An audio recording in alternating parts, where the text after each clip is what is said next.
buenas tardes, queridos amigos. Bienvenidos a Vladimir a la Una. Y le damos la bienvenida a nuestro invitado del día de hoy, Carlos Raúl Hernández, bueno, sociólogo, PhD en ciencias políticas, escritor, investigador, articulista, analista político, ex senador, bueno, tantas cosas que eres tú. Ya. Bueno, pero sobre todo, yo estoy muy contento de estar en esta silla. ¿Ah, sí? En la silla de Vladimir a la Una, en mi casa. Qué bueno, qué bien. Bueno, chévere. Bueno, Carlos Raúl, estamos a 2 días de las elecciones parlamentarias. Pasado mañana se despejará la incógnita con respecto al porcentaje de abstención, al porcentaje de votación, por supuesto, a la correlación de fuerzas que van a hacer de ese proceso. Y bueno, el presidente Nicolás Maduro hizo un reto. Si pierdo la elección, me voy. Un reto que yo creo que es a lo interno y también a la oposición, ¿no? A la gente que lo adversa. Algún publicista de eso genial seguro que le pone esa consigna: Maduro juega duro. Por cierto, que él debería explicar, el presidente, o deberían pedirle explicación de cómo es eso que si pierde se va. Porque si pierde ¿en qué? ¿En votos populares? O si pierde en número de diputados. O pierde a partir de qué criterio, porque hay 4 fuerzas de oposición y el PSV es otra. Entonces, ¿qué significa perder? ¿Que queda de segundo entre 5 fuerzas? ¿O que tiene que ganarle a la sumatoria de todos los votos? Es decir, él debería aclarar, porque por lo menos en materia de apuestas uno tiene que ser muy cuidadoso. A mí, por ejemplo, yo gané como 5 apuestas en las elecciones americanas y ni nadie me ha querido pagar. Todo el mundo se está haciendo el loco. Porque no te firmaron una letra, has debido firmarle. Pero yo hubiera pagado inmediatamente. ¿No? Bueno, hay unos que son así. Bueno, no, entonces Maduro debería explicar. Pero si quieren los nombres aquí, les pedimos que te paguen. No, bueno, porque hay uno que trabaja aquí. Ah, sí, sí, un tal Bautista, ¿no es? No voy a decir no es Kiko. No voy a decir quién es, no llego hasta allá. Pero, bueno, por cierto, que Maduro estaba muy cariñoso. Vi que te había mandado caricias y besos. Saludos y cosas. Y yo le iba a pedir al presidente un cariño. ¿Para ti? No, para mí no, yo no necesito eso. Digo que, mira, hay un caso que yo he venido denunciando, porque me parece monstruosamente aberrante, injusto. Y es una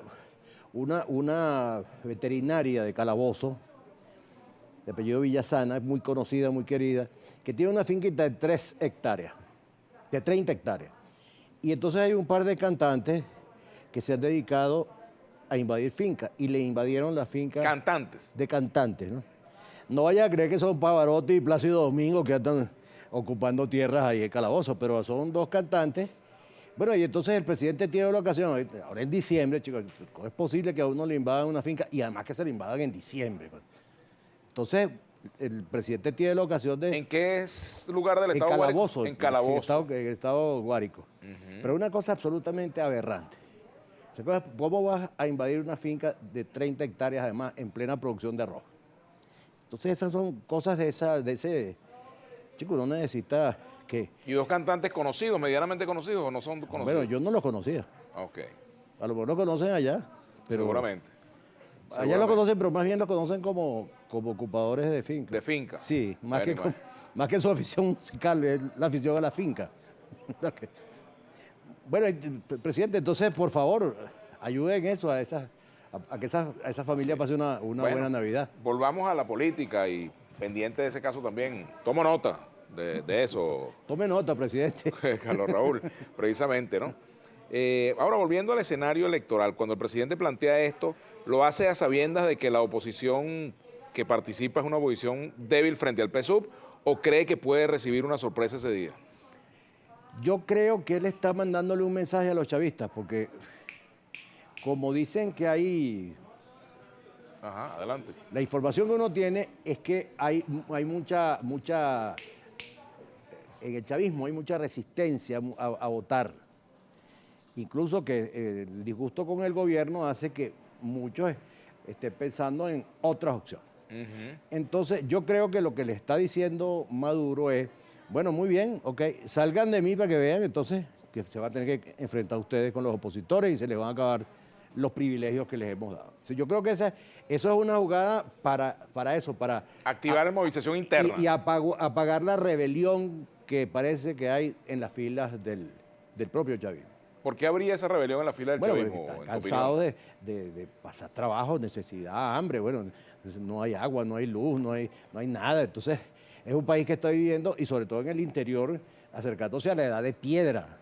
Una cosa que nunca uno imaginó que podía llegar el deterioro a esos extremos. Entonces, claro, la gente está empezando a salirse de la disciplina esa, a la que los mantiene básicamente el CLAP y algunas otras ayudas que el gobierno da. Pero eso no sé hasta dónde podría funcionarle al gobierno, ¿no? Ahora, pero imagínate tú que suponte que que se cumpliera o que perdiera la apuesta Maduro, sacara a la oposición más votos que el gobierno.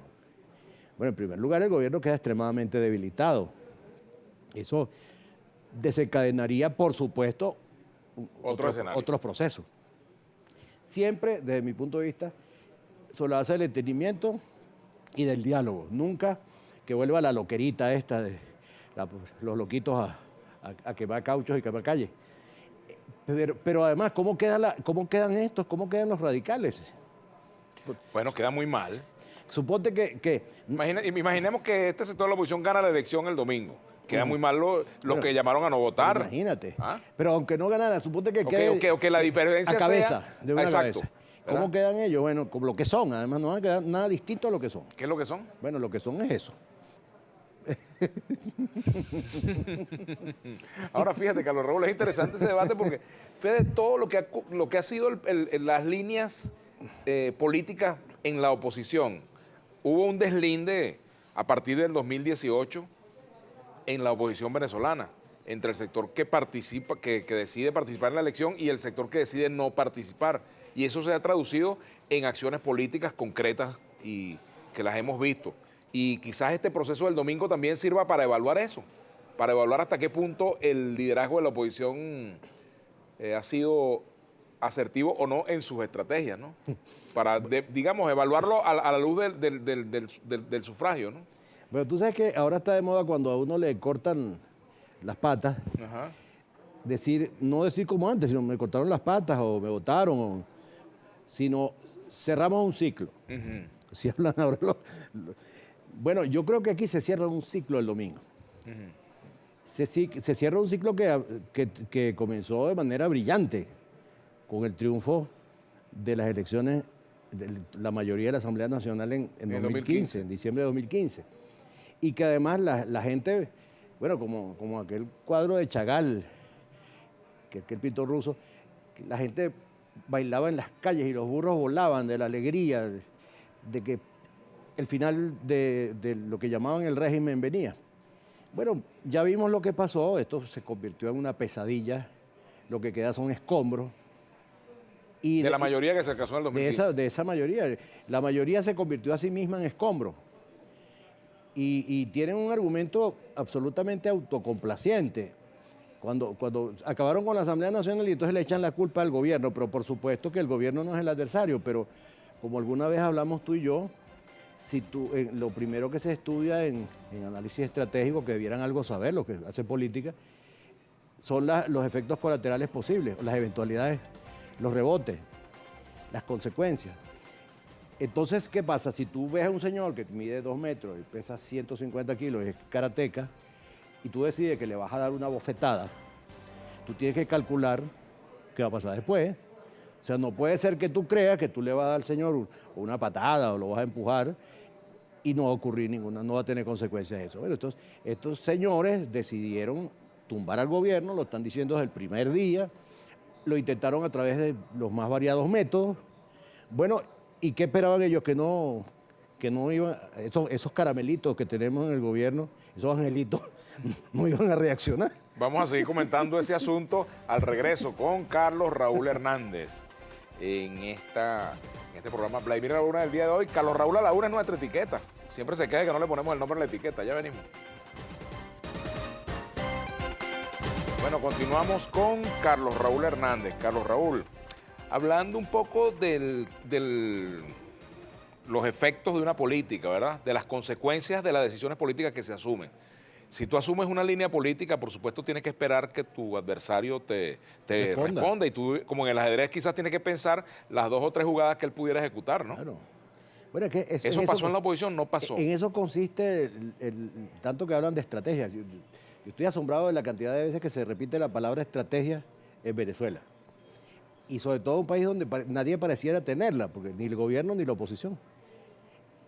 Bueno, hay una especie de tacticismo apremiante, ¿no? Ese es el principio de la contingencia, que es, como te decía, el primer enfoque que te dan en análisis estratégico. ¿Qué pasa si yo muevo una pieza? Así que es un principio de ajedrez.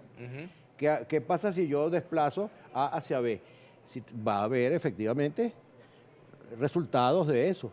Entonces, lo primero que tú tienes que saber si vas a decir que vas a derrocar al gobierno en 6 meses o que le metes el golpecito de Cúcuta o que el golpe del 30 de abril, la revolución o que de si los cambures, los topochos y la retórica, la gente en las calles para tumbar al gobierno en 2017.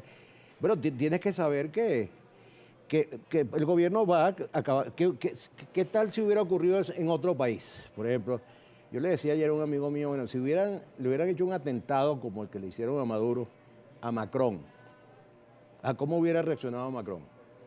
Estaría en libertad el que organizó, pues según la declaración, todas las declaraciones, estaría en libertad el responsable principal de que eso se... Autor intelectual o material incluso. Exacto. Es decir, yo creo que nosotros debemos ser un poco más adultos a la hora de hacer política y no creer que tenemos un papá al que tú le puedes decir cualquier cosa, puedes romper y entonces el papá te va... Perdonar por cariño. No, estos señores son muy rudos. Además sabemos que son no solamente rudos, sino que son ideológicos y han ido evolucionando, por cierto, y eso es un tema que debíamos tocar. Pero tienen la cabeza llena de revoluciones y de cosas locas.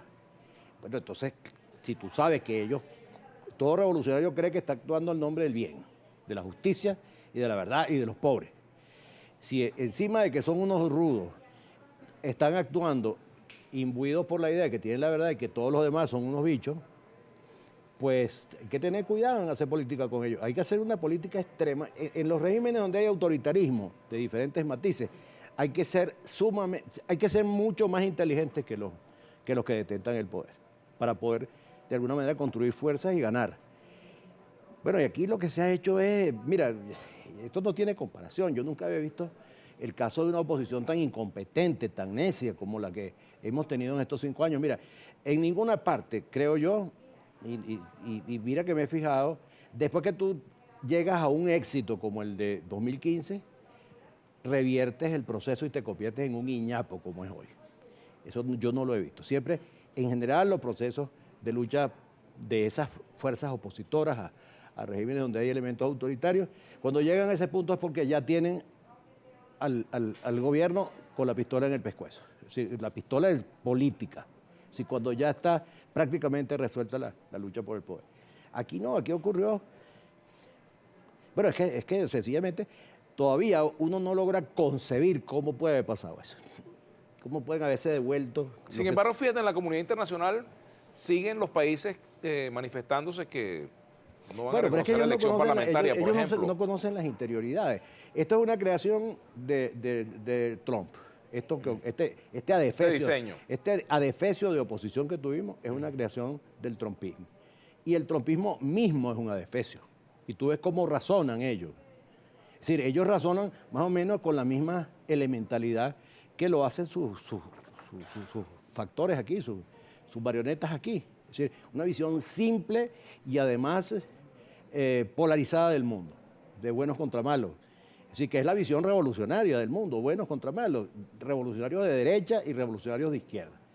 Bueno, tú con esa visión reduccionista, maniqueísta, bueno, o estableces unas dictaduras brutales o sencillamente te aplastan, porque el mundo no es naturalmente polarizado. Ahora fíjate, en estos días, Carlos Raúl, más allá de la continuidad del análisis de la estrategia de la oposición, me gustaría también destacar lo siguiente. hemos escuchado algunos giros discursivos del gobierno. Por ejemplo, anoche, en una rueda de prensa que el presidente ofreció, donde estaban varios periodistas, entre ellos 2 compañeros del canal, bueno, uno muy querido por ti, que es Kiko Bautista, y por mí también. Lo quiero de lejos. Ajá, de lejos. Bueno, Quiero fíjate, lejos. decía Maduro que él estaba dispuesto incluso a un cogobierno con factores de la oposición. Bueno, yo creo que Y- eso es una propuesta interesantísima. Ajá. Pero Y decía también, y además deslizaba una crítica hacia la Alternativa Popular Revolucionaria, llamándola una izquierda, digamos, trasnochada, con planteamientos, claro. y entonces dogmáticos, etcétera. Bueno, mira, a mí me parece que eso que está diciendo Maduro sumamente importante. Ahora bien, ¿cómo pudiera ser ese gobierno? Bueno, tendría que ser un cogobierno. Y él tendría que buscarse un vicepresidente, diría yo, estudiando algunos casos parecidos que ha habido. Por ejemplo, en Francia hubo un cogobierno entre los socialistas y Giscard d'Estaing. No, fue el presidente muy querido que acaba de morir. No, Giscard no, el que murió ahorita. Bueno, ahorita me viene a la cabeza, que gobernó con los socialistas. Ahora bien, si el presidente se propone eso en serio, tiene que buscarse un vicepresidente de la oposición, pero además que no sea un pelele que él va a manejar. Sí, por supuesto que tiene que haber un entendimiento constitucional, pero quien vaya a dirigir una política de cambio tiene que tener amplios poderes para hacerlo. Sí, porque aquí hay que hacer unas reformas económicas. Si el gobierno quiere mejorar la situación, porque a lo mejor lo que está en la cabeza de Maduro es un maquillaje para que todo siga más o menos igual. Y así no va a conseguir, por lo menos gente calificada que se lo haga. Ahora, como te decía, tiene que tener un vicepresidente básicamente para ocuparse de dirigir la economía y la reinstitucionalización del país. Un vicepresidente encargado de eso. Y entonces no puede ser que si ese vicepresidente o quien fuera asume unas políticas que van a ser políticas difíciles. Porque eso de acostumbrar, por ejemplo, a los cuerpos policiales a que respeten una orden de excarcelación. Sí, Bueno, eso pasa por el tema de la yo reinstitucionalización. le digo al presidente, también a Maduro, ya que estamos en diciembre, ¿no? Bueno, ¿hasta cuándo van a estar unos presos con boletas de excarcelación que están presos porque no le da la gana a los carceleros de soltarlos? Entonces vamos a comenzar por ahí. Entonces tiene que ser una figura ¿Por qué no política. obedecer, por ejemplo, una decisión de un tribunal? Exacto, no obedecer una... ¿Qué es eso? Entonces, si el gobierno está hablando de hacer un cogobierno, tiene que tener una, que no sea tal vez Maduro mismo quien se encargue de eso, pero tiene que tener un vicepresidente con apoyo suyo que se encargue de esas cosas y hacer una reforma económica de fondo. Ya las condiciones están dadas. Si lo más duro de las reformas económicas es lo que se llama el ajuste. Sí, que por cierto, sobre el tema económico, preguntó nuestro compañero Juan Carlos Rosso, hizo algunos planteamientos con respecto al tema de la moneda. Fue uno de los planteamientos que él formuló allí sobre el bolívar. Bueno, yo creo que ¿no? el bolívar desapareció. Eso es una ficción y es una ficción que mientras más se mantenga, más doloroso va a ser el momento de salir de ella. Pero me llamó la atención, Pero fíjate, no me dejaste terminar la idea. Sí, parece que tenemos que ir a la pausa. Ah, No es culpa mía, es que nos indican aquí. Pero además me Pero llamó la no atención también. disimules, dime la verdad. Sí, para allá vamos. No me Pero engañes. fíjate que Kiko Bautista también planteó un tema allí interesante que el propio presidente lo aplaudió, precisamente algunas críticas que hacía al funcionamiento de las instituciones y al funcionamiento de su gobierno, ¿no? El propio presidente hasta dijo que Kiko podía ser concejal. Vamos a hacer la pausa y ya venimos. bueno, vamos a lanzarlo. Ya regresamos con Carlos Raúl Hernández. No, fíjate, Carlos Raúl, esta asamblea que se va a elegir el domingo tiene muchos retos. Uno de ellos es la legislación en materia económica. Por ejemplo, hay sectores de la oposición que está participando que plantean que debe revisarse la llamada ley antibloqueo, que es una ley que tendría que revisarse. Pero hay otras medidas que tienen que tomarse, por ejemplo, con respecto a la moneda. Por ejemplo, si tendría que tomarse alguna medida. Hay quienes plantean que debe asumirse la dolarización, hay quienes creen que no puede ser ese el camino, hay quienes consideran que se deben legislar para crear mejores condiciones para la inversión extranjera, y ese es uno de los objetivos que supuestamente estarían bajo el paraguas de la ley antibloqueo. Hay como que muchas cosas que hacer en ese campo, pero sin acuerdos políticos en torno a grandes temas institucionales, pues los acuerdos económicos no funcionan, Es ¿no? que tiene que haber un gobierno de lo que llamaron los franceses concentración nacional. Tiene que haber un gobierno en el que se pongan de acuerdo factores diferentes para impulsar la reforma y el regreso a la institucionalidad del país. Es decir, como lo que tuvo Copey con Acción Democrática Cuando Carlos en el Andrés. comienzo, no, en el No, comienzo, el comienzo de la, el de comienzo de la Cuarta República, democracia, claro. en el Pacto periodo punto fijo, del sí. pacto de punto fijo. Tiene Sí, que haber exacto. una especie de pacto de punto fijo, porque si no, todos los factores díscolos que andan por ahí, bueno, se van a dar el gusto de volver a seguir jugando al caos. Sí, yo veo con asombro que todavía a estas alturas, bueno, por ejemplo, esa reacción frente a la ley antibloqueo. Para decirlo en términos claros, esa es una ley de derecha puesta con un título de izquierda. O sea, una ley para hacer privatizaciones. ¿Por qué? Bueno, porque después de tantos años, el gobierno entendió que todo eso que se hizo, que hizo la revolución, de estatizar la economía, implica lo que estamos viviendo, una desgracia colectiva. Y que por la vía de eso que llaman el socialismo, bueno, vamos a decirlo así como decía alguien, el socialismo no es más que la vía más larga y más dolorosa para llegar al capitalismo, entre comillas. Yo no creo que existe capitalismo, yo creo que existe la sociedad normal. Pero para decirlo en términos ideológicos, bueno, nosotros vamos por el camino más largo y más escabroso, atravesando los Andes, hacia la economía normal. Yo no sé si fue algún humorista que dijo que el capitalismo es la explotación del hombre por el hombre y el socialismo todo lo contrario. Bueno, pero entonces yo vi las reacciones, y además las reacciones de gente de la oposición, tan elementales. Sin embargo, Fede Cámaras no. No, está bien, pero yo estoy fue hablando en muy el caso prudente con respecto a la ley antibloqueo, del gran problema que tenemos aparte del gobierno, que es la oposición.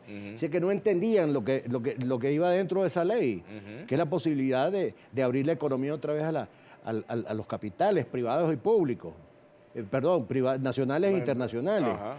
Bueno, entonces saltaron, entonces empezaron a hablar de las luchas contra el neoliberalismo y las privatizaciones. Es decir, una cosa que me traslada a mí, mira, a las angustias de comienzo de siglo, chicos, cuando vivimos ese debate y Mercado-Estado, etcétera. Esas tonterías, chicos, cuando eso está superado por la historia, lo superaron los chinos. Bueno, ya las dosis de este cóctel están medidas, ¿no? ¿Cuánto es necesario el Estado, cuánto es necesario el mercado? ¿No? Mira, nada menos en el foro, entre comillas, del capitalismo mundial más importante, que es Davos.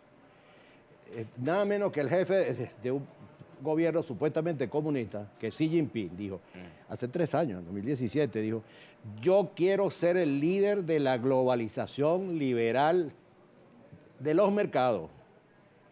Bueno, y lo es. O sea, ¿quién era el líder de la economía abierta en el mundo? Trump, que está cerrando todo y que provocó una recesión mundial que había comenzado ya hace 2 años. O Xi Jinping, bueno, que ya convirtió a China prácticamente en la primera potencia económica del mundo, en 20 años. Entonces, es decir, cuando tú ves ese trasnocho intelectual de los que le saltan encima a la ley antibloqueo, tú dices, bueno, ¿y cómo vamos a hacer? Dios mío, ¿será que vamos a morir nosotros aquí de ancianos viendo a los mismos idiotas con el mismo debate? Entonces, claro que, es decir, el gobierno, el país se está abriendo por necesidad, porque el gobierno fracasó. Y fracasó hasta los tuétanos, y entendió que así no es. Bueno, entonces hay que ayudar a que este país salga adelante, sencillamente como está haciendo Fede Cámaras y están haciendo muchos gremios. El Plagán dice, la oposición ha pasado 21 años subestimando, primero a Chávez y posteriormente a Maduro. No se fijaron estrategias claras en lo político, sino apostando a que cayeran solos con ayuda internacional y últimamente se jugaron hasta el alma con Trump. Así es, imagínate tú, qué vergüenza, chico. Bueno, y les recuerdo a los que perdieron apuestas conmigo que me paguen, porque Trump perdió. Mira, por aquí te dice el moral. No sé dónde le quedó ese PhD. Está bien, no sé. Tendré que buscarlo ahí. Lo tiene guardado, ¿eh? Aquí dice Yoconda Espina. Carlos Raúl Hernández, saludo. Está con Vladimir Laguna, comparto totalmente su posición en relación al 6D. Pregunta, le dice Winston Sánchez, si la abstención ha servido para cambiar un gobierno. Si la abstención, no, pero jamás en la vida ha servido para nada. No sirve ni para limpiarse los zapatos la abstención. Es un delirio, como diría Shakespeare, el delirio de una mente vacía. Ajá. Eso es lo que es la Mira, expresión. Alejandro Fleming nos da el dato que yo estaba buscando porque se nos fue el nombre. Entonces, a esta edad que ya se nos olvidan las cosas. A mí no. Alejandro Fleming, por ejemplo, era Jacques Chirac, que era la Chirac, centro claro. derecha con Claro, Jospin, claro. con el ministro Con Jospin, con exacto, Jospin. con Gracias, Leonel Jospin. Alejandro. Gracias. Debería venirte para acá para que conversemos también. Interesante, es correcto. Ahora, fíjate, también aquí en Venezuela vivimos algo parecido cuando Pérez y Copey llegaron a un acuerdo. Bueno, pero claro, pero- en una pero- dimensión distinta. No, pero es que ahí le faltó a Copey consistencia. Ujú. Mira, si Copey hubiera sido tan consistente como fue Caldera con Betancur,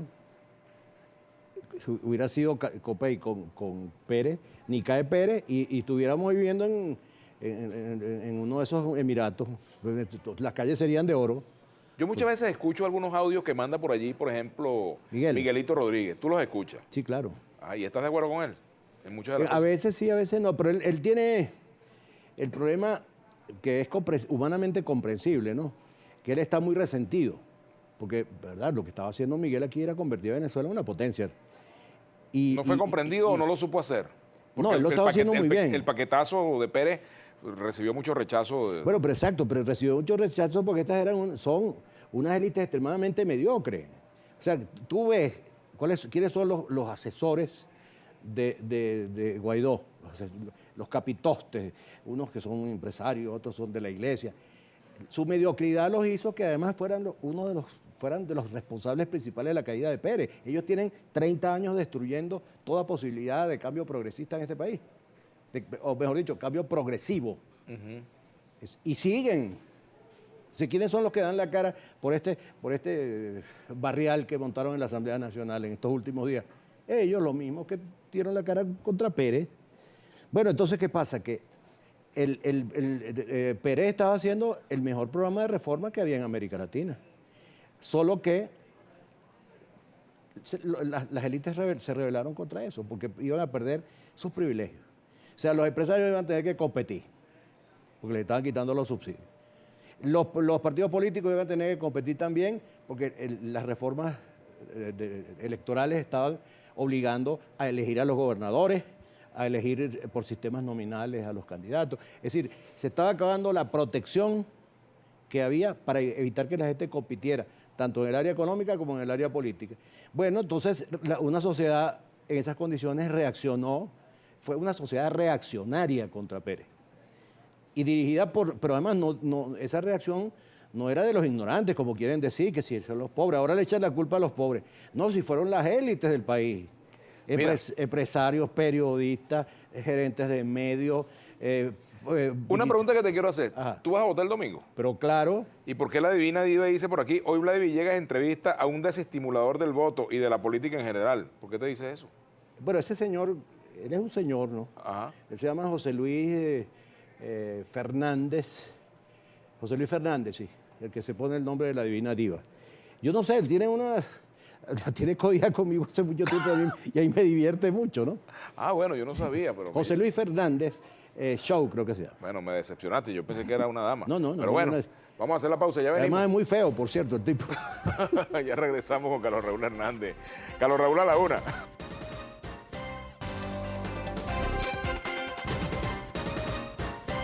Bueno, la importancia de esta asamblea que viene por lo del ciclo, aquí hay comentarios al respecto. Aquí dice, por ejemplo, Kevin Lu en la etiqueta Carlos Raúl a la una, dice, le dio a entender a Maduro, la intervención de Kiko fue la mejor, le dio a entender a Maduro que dejaran la pelea y la cazadera de opositores y que se pongan a trabajar por los verdaderos problemas que están destruyendo la felicidad de los venezolanos por culpa de tantas peleas.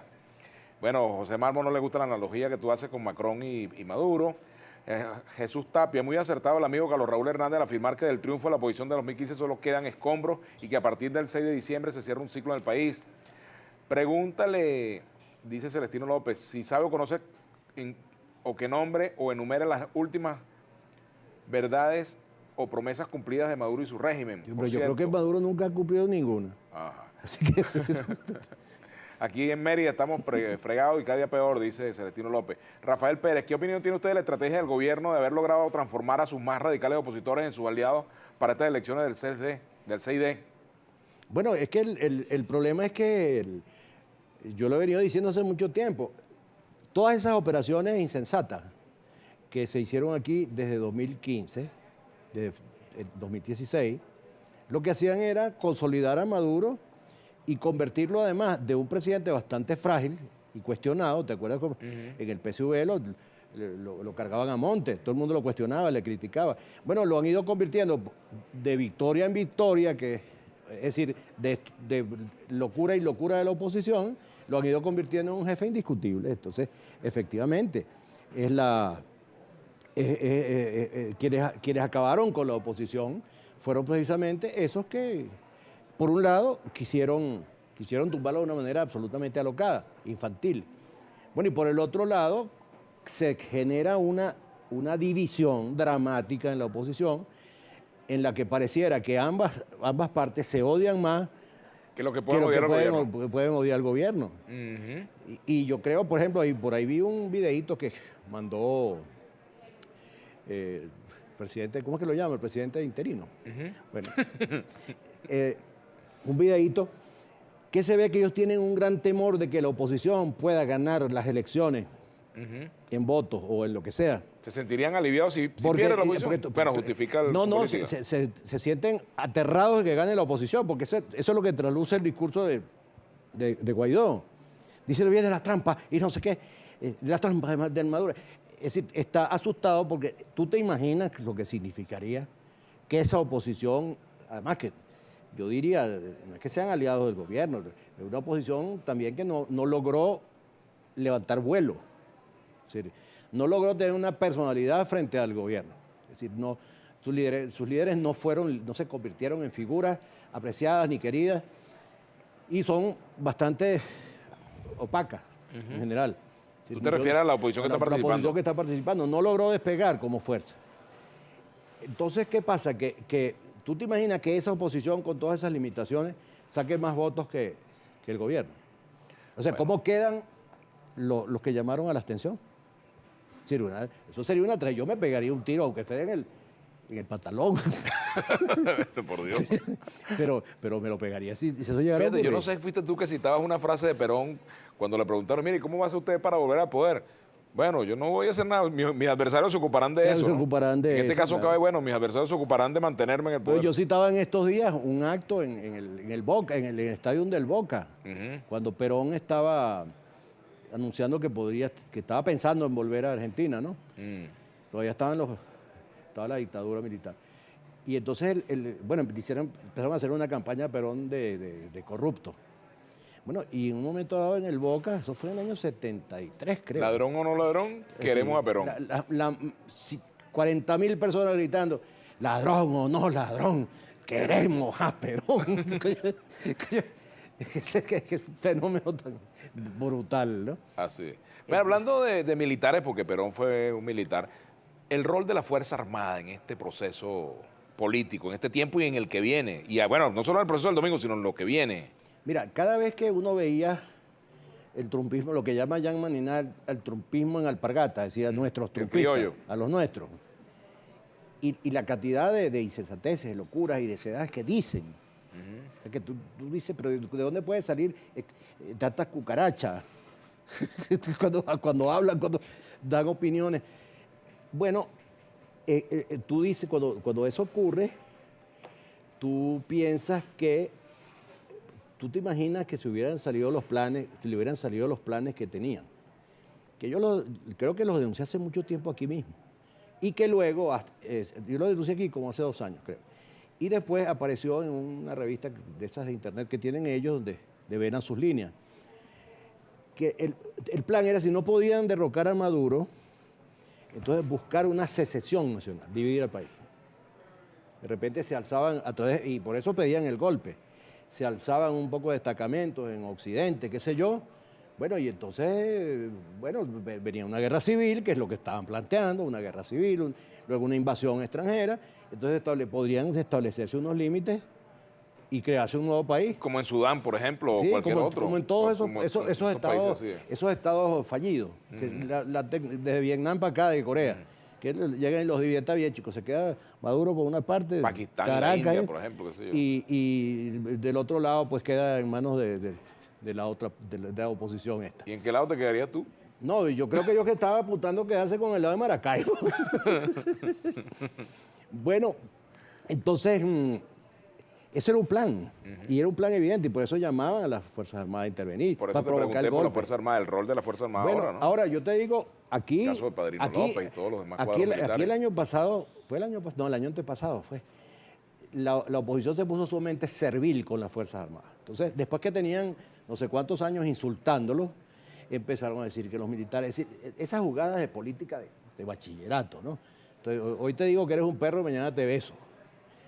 Entonces, ¿qué pasa? Que, bueno, por supuesto, que los militares no, por fortuna, sabían perfectamente bien que querían ponerles un anzuelo, ¿no? Y la ley aquella ridícula y vergonzosa ¿cómo era que se llamaba? La ley de los perdonaba. La amnistía. La ley de amnistía, imagínate. Es decir, todo aquello una adulancia, pero que olía mal, que sí que era demasiado grotesca. Bueno, chicos, y te digo una cosa, que gracias a Dios y gracias a las Fuerzas Armadas y gracias al liderazgo del general Padrino, aquí no se produjeron esos trágicos acontecimientos que se estaba planeando. No hubo una división de las Fuerzas Armadas, no hubo una matazón entre venezolanos, no se dividió el territorio nacional, sino que, bueno, vamos evolucionando a lo que pudiera ser una desembocadura civilizada y política de la crisis, que es lo que yo creo que va a venir a partir del año que viene. Creo que el gobierno no puede estar contra la pared, boca abajo. Es decir, el gobierno sobrevive sencillamente porque la oposición es peor que él, pero eso no puede continuar así, y el gobierno está evidenciando y está haciendo pasos hacia una, como yo decía hace poco, una reinstitucionalización y una apertura del país. Ahora, la opinión internacional, eso que llaman la comunidad internacional, los casi 60 países, eso, uno nunca sabe cuántos son, pues casi 60, dicen casi 50.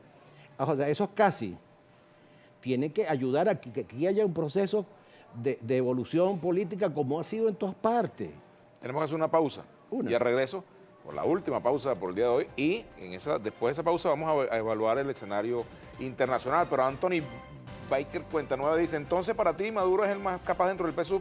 Con tu expresión, los que tenían ganas de votar ya se las quitaste, te dice. Pero bueno, vamos a la pausa. Bien, ya en la parte final de nuestra conversación con Carlos Raúl, que siempre se hace corta, Carlos Raúl. Vale, ya me estoy poniendo triste. Sí, ¿verdad? Pero bueno, volverá.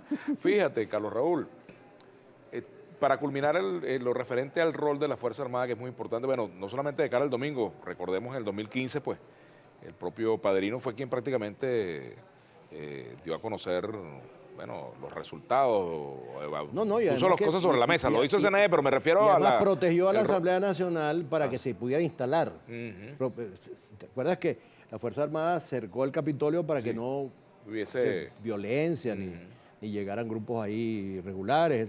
Él garantizó que la institución se instalara.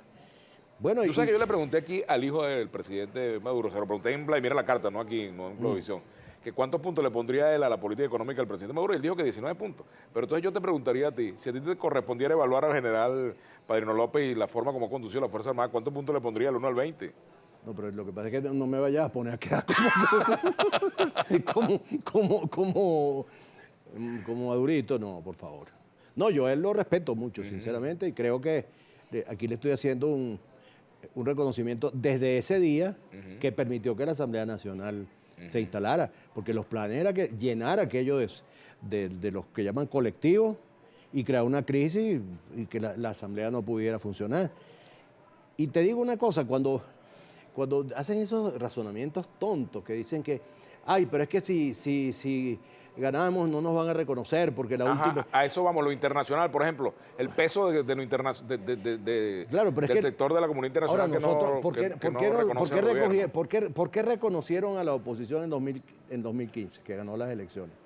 Bueno, porque el efecto de tener mayoría política, que es una cosa muy seria, tener mayoría política. O sea, mayoría política no es que yo diga, es que somos mayoría, no. Es que tiene mayoría en organismos electorales, tiene mayoría en un organismo legislativo que es el segundo poder. Bueno, ¿qué pasa? Que eso vulnera y se inficiona a todos los demás poderes, a menos que se declare un golpe de Estado y una guerra.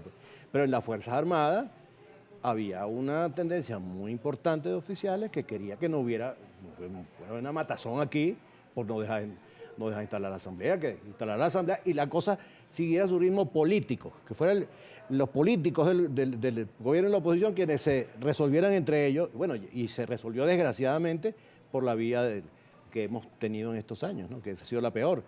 Pero los militares no querían, es decir, el efecto del triunfo, el efecto triunfador, también, como te digo, inficiona a todas las demás instituciones. Dicen, no, queremos que haya una matazón aquí, entonces hay que garantizar que la asamblea se instale. Bueno, y creo que en ese sentido el PSV fue inteligente para entender que era preferible seguir la pelea política y no llevar esto a un final abrupto. Ahora, ¿qué es lo que pasa? Que cuando tú tienes una mayoría y tienes destreza en el manejo de los procesos, si tienes el apoyo de casi 60 países, tú vas a tener éxito. Ahora, con esos 60 países o lo que sea, y una dirección política maneta, idiota, no se puede hacer nada. Porque quien lo tiene que hacer somos nosotros. No pueden hacerlo a menos que sea una invasión. Entonces, si es una invasión, estamos hablando de... ¿Tú esperas que con Biden las cosas sean diferentes con respecto a Venezuela? Pero es que tienen que serlo. Tienen que serlo, entre otras cosas, porque Biden gana por presentarse como la antítesis de Trump. Por ahí anda una conseja muy rara que dice que la gente no votó a favor de Biden, sino contra Trump. Eso es una cosa totalmente superficial como juicio. Es decir, Biden y la señora Kamala Harris se presentaron como la antítesis de Trump. O sea, Trump es un tipo atorrante, hablador, arrogante, violento, y ellos se presentaban como unos funcionarios pacíficos, tranquilos, reflexivos. Eso que a muchos les pareció que era una imagen de tonto que daba Biden, no era de tonto, estaba dando la imagen de un estadista sensato, de un tipo que tiene 40 años en la administración pública norteamericana, que sabe lo que está diciendo, que no es un apasionado líder de masas como es en todo revolucionario, entre ellos Trump. Es decir, los países normales no necesitan apasionados líderes en las calles, eso es una sobrevivencia del pasado populista más remoto. Y entonces, creo que te dije a ti, la desgracia de Estados Unidos es que tenía un presidente tercermundista, que podía ser igualito presidente de Paraguay, de Argentina, igualito, no había ninguna diferencia. Mira, Carlos Raúl, ya me están diciendo que nos queda muy poquito, pero me dice Berly Chacón que sería bueno que comentara la cantidad de personas que nos han cambiado el sitio de votación. Pero yo creo que ese cambio se ha hecho a quienes escribimos contra el gobierno, dice. Yo conozco personas que las cambiaron. Bueno, yo creo que yo sé, también, ayer me dijo Mercedes Malavé que ya la habían cambiado. Pero ya se cerró el lapso Pero es claro, pero es que esas son las cosas que hacen que uno quiera, es decir, que el gobierno no pueda cambiarse la fisonomía, porque ese tipo de trampitas, si es verdad que están ocurriendo a escala masiva, bueno... Yo no sé cuán masivo puede ser, pero sí conozco casos. Yo conozco el caso de Mercedes, develan que hay un rostro oculto, que hay una máscara. Es decir, que la supuesta iniciativa de institucionalizar el país no es tan verdadera. Pero bueno, además me parece que es un síntoma de que hay angustia y alguna preocupación en el gobierno. Porque si estuvieran muy tranquilos, no estarían cambiando a nadie de puesto. Bueno, de circuito. Ya cerrando, Carlos Raúl, el programa, tu llamado de cara al domingo, sobre todo a la divina diva que dice que tú no quieres que la gente vote. No sé. Al señor José Luis Fernández, que no es ninguna divina diva, sino un tipo muy feo. Un sociólogo, por cierto. Bueno, no, yo creo que hay que ir a votar, por supuesto, hay que ir a votar y yo creo que hay que votar porque hay excelentes candidatos. Hay unos que no son tan buenos, pero hay unos que son muy buenos. Yo tengo una lista ahí que... Pero no la puedes decir porque ya cerró la campaña, acuérdate. No se puede. No, se cerró la campaña, terminó la campaña y ya terminó el programa también. Pero eso no es campaña, yo no estoy haciendo campaña. Así es, como dice que tú unos candidatos muy buenos no lo vayas a nombrar, no vayas a hacer cosas. No, yo los iba a nombrar. Nómbratelos para ti mismo. Bueno, Carlos Raúl, gracias por acompañarnos. Y a ustedes también. Y bueno, nos vemos el domingo. Vamos a estar en operativo especial con motivo de este proceso electoral. Bueno, todo el día, pero se te avisará la hora en que vas a venir al canal. Seguramente vendrás a visitarnos. Así que bueno, sigan con la programación de Globovisión.